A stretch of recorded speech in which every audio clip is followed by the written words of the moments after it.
আরেকটা প্লেকার্ডে ছিল ফিলিস্তিন থেকে যেভাবে মুসলমানদেরকে বিতাড়িত করা হয়েছে, পার্বত্য অঞ্চল থেকে সেভাবে বাঙালিদেরকে বিতাড়িত করতে হবে।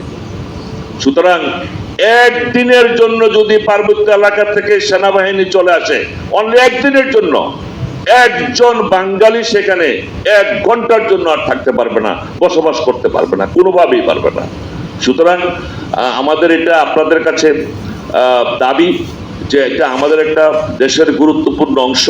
আমরা 54% বাঙালি সেখানে মানবেতর জীবনযাপন করছি, নেতৃত্ব কর্তৃত্বে, শিক্ষায়, ব্যবসায়, কোনো জায়গায় আমাদের কোনো সেখানে রাখা হয়নি, বৈষম্যের মধ্যে আছি।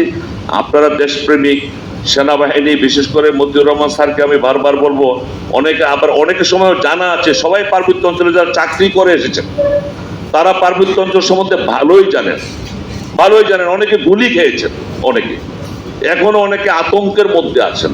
সুতরাং আমরা এটাকে কিভাবে মূল সূত্রধারায় নিয়ে আসবো, সরকার, আমি এটা বলবো, বিগত দিনে যে সরকার দেশ স্বাধীন হওয়ার পরে আজকের দিন পর্যন্ত যারা রাষ্ট্র পরিচালনা করেছে, সমস্ত সরকাররাই পার্বত্য অঞ্চলে আমরা 54% বাঙালিদের সাথে বিমাতা সুলভ আচরণ করেছে।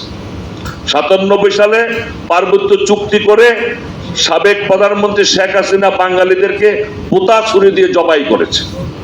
তারপরের সরকার এসে আবার সেই পোতা ছুরি দিয়ে জবাই করার চুক্তি বাস্তবায়ন করেছে।